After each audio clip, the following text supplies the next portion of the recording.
Hello friends. ज़्यादातर यह देखा गया है कि लोगों के मन में एक टेंशन हमेशा बनी रहती है कि रिटायरमेंट यानी बुढ़ापे में कुछ अमाउंट जो है लमसम अमाउंट मिल जाता और पेंशन के रूप में कुछ अमाउंट मिलता रहता तो बुढ़ापा आराम से कट जाता।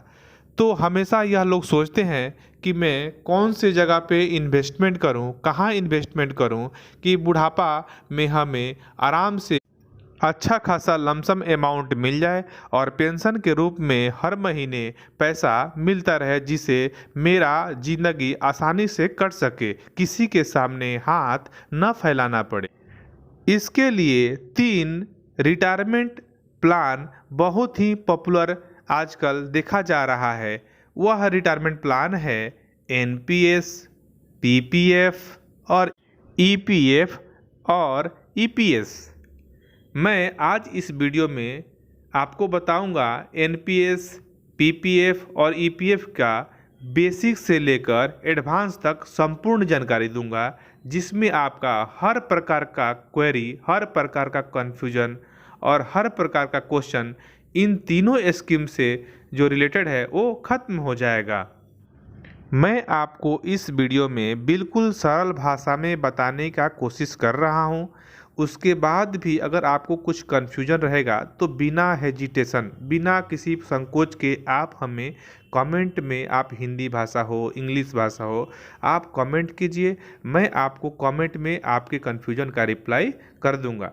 अगर आपको इस वीडियो से आपका कन्फ्यूजन क्लियर हो जाता है, किसी प्रकार कोई कन्फ्यूजन नहीं रहता है, तो वीडियो देखने के बाद वीडियो को आप लोग लाइक कर दीजिएगा और आप चैनल पे पहली बार हैं तो चैनल को सब्सक्राइब कर दीजिएगा और अपने दोस्तों के बीच इस वीडियो को शेयर कर दीजिएगा ताकि उनको भी इसके बारे में कुछ इन्फॉर्मेशन मिल सके। अगर हमारे वीडियो को आप लोग लाइक करते हैं तो उससे मुझे मोटिवेशन मिलता है और मैं और भी मेहनत करके अच्छे से अच्छे वीडियो, क्वालिटी वीडियो लाने का प्रयत्न करता हूं। तो चलिए हम वीडियो शुरू करते हैं। एनपीएस योजना विभिन्न परिसंपत्तियों जैसे कि इक्विटी, कॉरपोरेट बॉन्ड, सरकारी बॉन्ड में निवेश करती है और योजना 2 निवेश विकल्प भी प्रदान करती है। वे 2 विकल्प क्या हैं, चलिए इसको जानते हैं। निवेश के विकल्प सक्रिय विकल्प और ऑटो चॉइस, इसके बारे में आपको आगे जानकारी मिल जाएगी। निवेशकों को अपने एनपीएस खाते परिसंपत्ति आवंटन के लिए उपयुक्त विकल्प चुनना होगा, अन्यथा बाय डिफ़ॉल्ट ऑटो चॉइस विकल्प चुना जाता है। तो आप देख सकते हैं इसके 2 ऑप्शन के बारे में। इसके अलावा एनपीएस योजना 2 प्रकार के खाते प्रदान करती है, पहला टीयर 1 और दूसरा टीयर 2। आपके मन में कन्फ्यूजन है कि टीयर 1 क्या है और टीयर 2 क्या है, तो चलिए हम जानते हैं टीयर 1 क्या है, फिर जानेंगे टीयर 2 क्या है। टीयर 1 खाता सेवानिवृत्ति तक लॉक इन के साथ आता है।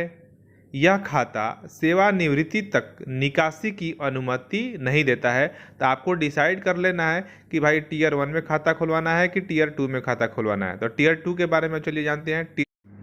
टीयर 2 खाता एक अत्यधिक तरल खाता है क्योंकि यह निवेशकों को आवश्यकताओं के अनुसार किसी भी समय विड्रॉल यानी कि निकासी का जो है ऑप्शन देता है। अब आपको डिसाइड करना है कि जब आप एनपीएस खाता खुलवाते हैं तो खाता खुलवाते वक्त टीयर 1 में खाता खुलवाना है कि टीयर 2 में खाता खुलवाना है। इस ऑप्शन पे ज़रूर आप अपने आवश्यकता के अनुसार ज़रूर ध्यान दें और उसके हिसाब से एनपीएस खाता खुलवाएं।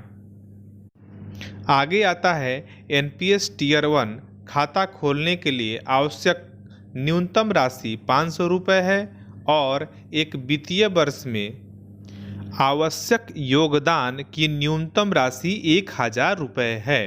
खाता धारक को खाते को सक्रिय रखने के लिए यानी कि एक्टिव रखने के लिए एक ट्रांजैक्शन करने की ज़रूरत है, मतलब एक बार ज़रूर जमा करना पड़ेगा। अर्थात इसको सरल भाषा में समझे तो साल में कम से कम एक बार आपको उसमें पैसा जमा करना है, नहीं तो आपका अकाउंट डीएक्टिवेट हो सकता है। मुझे पता है कि आपके मन में एक सवाल उत्पन्न होता होगा कि एनपीएस योजना क्या है और इसके क्या लाभ हैं। एनपीएस एक सरकारी निवेश की स्कीम है। पहले सरकारी, फिर 2009 से यह स्कीम सभी कैटेगरी के लोगों के लिए खोल दी गई थी। खास बात यह है कि एनपीएस के तहत कर्मचारी रिटायरमेंट के समय कुल जमा राशि का 60% निकाल सकते हैं तथा बची हुई 40% पेंशन योजना में चली जाती है। इससे आपको लगभग 10,000 रुपये तक पेंशन मिल सकते हैं। कुछ लोगों का यह कन्फ्यूजन रहता है कि एनपीएस में कितना पेंशन मिलता है। मान लिया जाए एक उदाहरण के तौर पे, अगर आप 40% वाला ऑप्शन चुनते हैं तो अगर आपका योगदान 1,13,96,627 रुपया है और उसमें से आप 45,58,650 रुपये एन्युटी के टाइम में आपने अगर डाला होगा, इस पर आपको करीब 7 से 8% सालाना अगर ब्याज मिलता है सपोज दैट, फिर भी आपको हर साल करीब करीब 3,20,000 रुपये से लेकर 3.5 लाख रुपए तक पेंशन मिल जाएगी। इसको मंथली आप डिवाइड कर लीजिए, आपका कन्फ्यूजन क्लियर हो गया। कुछ लोगों का सवाल है कि भाई साहब, ये एनपीएस का पैसा मिलता कैसे है? तो जान लीजिए कि एनपीएस में जमा पैसे निवेशक को 2 तरीके से मिलता है। पहला कि आप जमा रकम का सीमित हिस्सा एक ही बार में निकाल लीजिए, पार्शियल विड्रॉल कर लीजिए, साथ ही जबकि दूसरा हिस्सा पेंशन के लिए जमा होगा। इस राशि से एन्युटी खरीदी जाएगी। एन्युटी खरीदने के लिए जितनी अधिक रकम आप छोड़ेंगे रिटायरमेंट होने के बाद, उतनी अधिक पेंशन आपको मिलेगी। ये कन्फ्यूजन क्लियर हो गया आपका? वीडियो में बने रहिए, मैं आपको बताऊंगा आगे कि इन तीनों में सबसे ज़्यादा बेनिफिशियरी, सबसे लाभदायक कौन है। एनपीएस लाभदायक है कि पीपीएफ लाभदायक है कि ईपीएस लाभदायक है, किस में हमें इन्वेस्टमेंट करना चाहिए। तो चलिए हम लोग वीडियो में बने रहते हैं, आगे धीरे धीरे एक स्टेप बाय स्टेप आगे बढ़ते हैं। अब जानते हैं पीपीएफ अकाउंट के बारे में। पीपीएफ के अकाउंट के बारे में आपने तो सुना ही होगा। पीपीएफ का पूरा नाम पब्लिक प्रोविडेंट फंड है। यह भारत सरकार द्वारा शुरू की गई एक लोकप्रिय दीर्घकालिक निवेश योजना है। यह आकर्षक ब्याज दरें और कर का लाभ भी प्रदान करती है। और इसकी विशेष क्या है, आगे जानते हैं। पीपीएफ की विशेषताएं: यह ऋण की सुविधा प्रदान करती है, यानी कि आप जितना जमा करेंगे उसमें कुछ परसेंटेज आप इसका लोन ले सकते हैं। बहुत कम जोखिम वाला निवेश भी होता है यह। तीसरा, निवेश की एक सीमा होती है और समय से पूर्व निकासी की सुविधा भी यह प्रदान करती है पीपीएफ अकाउंट। जब आपको बीच में कभी ज़रूरत पड़ती है तो आप बीच में पैसे एक कंडीशन के तहत उठा सकते हैं। पीपीएफ अकाउंट में ऋण लेने का कुछ कंडीशन है, लोन लेने का कुछ कंडीशन है। कंडीशन ये है, पीपीएफ खाता निवेशों के विरुद्ध ऋण लेने की सुविधा प्रदान करता है। ऋण केवल तीसरे वित्तीय वर्ष से छठे वर्ष के अंत तक लिया जा सकता है। इस सुविधा के तहत अधिकतम ऋण राशि उसके खाते में शेष राशि का 25% ही ले सकते हैं, जो अर्थात आपके पीपीएफ में जितना अमाउंट जमा है उसका 25% आप लोन के रूप में ले सकते हैं। और इस लोन का ब्याज जो है सिर्फ 1% ही लगता है, जो कि बहुत ही कम होता है, जो आपके इमरजेंसी में आपकी बहुत मदद कर सकता है। और आपको इमरजेंसी में इधर उधर से हाई एनुअल इंटरेस्ट पे न लेकर आप पीपीएफ के अगेंस्ट में आप ऋण ले सकते हैं और आपका इमरजेंसी में काम कर सकते हैं। इसका अगला फीचर्स है बहुत कम जोखिम वाला निवेश। पीपीएफ खाते में बहुत कम या लगभग नगण्य जोखिम होता है, क्योंकि इसके ब्याज भुगतान और निवेश के लिए मूलधन पर सरकार की गारंटी होती है। अगला विशेषता है निवेश की सीमा। पीपीएफ खाते में निवेश करने के लिए आवश्यक न्यूनतम राशि एक वित्तीय वर्ष में 500 रुपये है। एक वित्तीय वर्ष में निवेश की ऊपरी सीमा अधिकतम 1.5 लाख रुपए निर्धारित की गई है। मतलब आप एक साल में कम से कम 500 रुपये और अधिक से अधिक 1.5 लाख रुपए जमा कर सकते हैं आप पीपीएफ खाते में। पीपीएफ खाते में लगभग 8% के आसपास आपको ब्याज मिल जाती है। चलिए जानते हैं इसके अगले फीचर्स के बारे में, अगले मुख्य विशेषता के बारे में। वो है समय से पूर्व निकासी की सुविधा। पीपीएफ खाते में आप समय से पहले आपकी आवश्यकता के अनुसार इसमें से कुछ पैसे निकाल सकते हैं। इसके लिए आपको कुछ शर्त माननी पड़ती है। पीपीएफ खाते से समय से पहले बाहर निकलने की अनुमति केवल 5 वर्षों के पूरा होने के बाद दी जाती है, जिसमें विशिष्ट ज़रूरतों को पूरा करने के लिए, जैसे कि स्वयं या परिवार के सदस्यों के उपचार, बच्चे की उच्च शिक्षा आदि। पीपीएफ पर कितना ब्याज मिलता है? अगर आप पीपीएफ बचत के जरिए करोड़पति बनना चाहते हैं तो आपको 25 साल तक की निवेश रखना होगा। इसमें आप मौजूदा 7.1% सालाना ब्याज दर पर 65.58 लाख रुपए ब्याज के साथ कुल 37.50 लाख रुपए जमा करके 1 करोड़ लगभग रुपए मैच्योरिटी पर पा सकते हैं। पीपीएफ में 15 साल के बाद कितना पैसा मिलता है? एक्सिस बैंक पीपीएफ कैलकुलेटर के कैलकुलेशन के मुताबिक अगर आप हर साल पीपीएफ अकाउंट में 1 लाख रुपए डिपॉजिट करते हैं तो 7.1% की ब्याज दर के हिसाब से 15 साल मैच्योरिटी पर आपको कुल 27,12,139 रुपये की रकम मिलेगी। इसमें आपके द्वारा किया गया कुल निवेश सिर्फ 15 लाख रुपए है। चलिए आगे जानते हैं ईपीएफ यानी कि कर्मचारी भविष्य निधि के बारे में। भारत सरकार ने ईपीएफ खाता खोलने के लिए 20 से अधिक कर्मचारियों वाली कंपनी के कर्मचारियों के लिए अनिवार्य कर दिया है। यदि उनका वेतन 15,000 रुपये प्रति माह से कम है तो वह इस योजना के तहत कर्मचारी को हर महीने अपने मूल वेतन का 12% ईपीएफ खाते में देना होता है। ईपीएफ की कुछ विशेषताएं हैं। इन विशेषताओं को हम विस्तृत रूप से जानने की कोशिश करते हैं।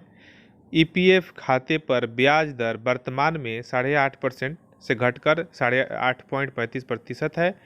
खाते पर अर्जित ब्याज सीधे वार्षिक आधार पर ईपीएफ खाते में जमा किया जाता है। योगदान जो है इसमें कर्मचारी को हर महीने अपने मूल वेतन का 12% ईपीएफ खाते में योगदान करना पड़ता है और एम्प्लॉयर 12% को 2 हिस्सों में जमा करती है, ईपीएस यानी कि पेंशन अकाउंट में और ईपीएफ अकाउंट में। प्राइवेट एम्प्लॉय को एक ऑप्शन मिलता है वॉलेंटियर पीएफ कटवाने का, तो वीपीएफ अपने जो है हर एम्प्लॉय सैलरी से कटवा सकता है, अपनी इच्छा अनुसार जितना चाहे उतना कटवा सकता है।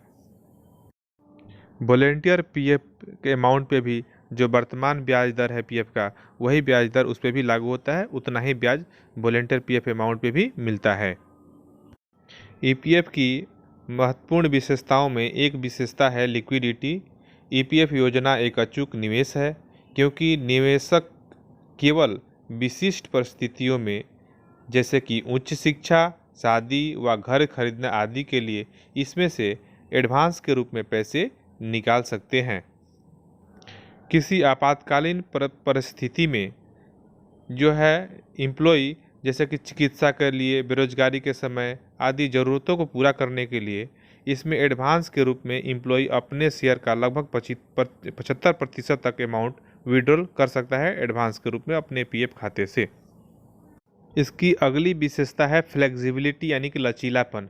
रोजगार में परिवर्तन के मामले में ईपीएफ खाते को यूनिवर्सल अकाउंट नंबर यूएएन के माध्यम से आसानी से एक स्थान से एक ऑफिस से दूसरे ऑफिस में स्थानांतरित यानी कि ट्रांसफ़र कर सकते हैं। हर बार नया पीएफ अकाउंट खोलने की ज़रूरत नहीं है। आप एक ही यूएएन में बहुत सारे कंपनियों का पीएफ अकाउंट लिंक कर आप अपने सर्विस को जो है कंटिन्यू कर सकते हैं।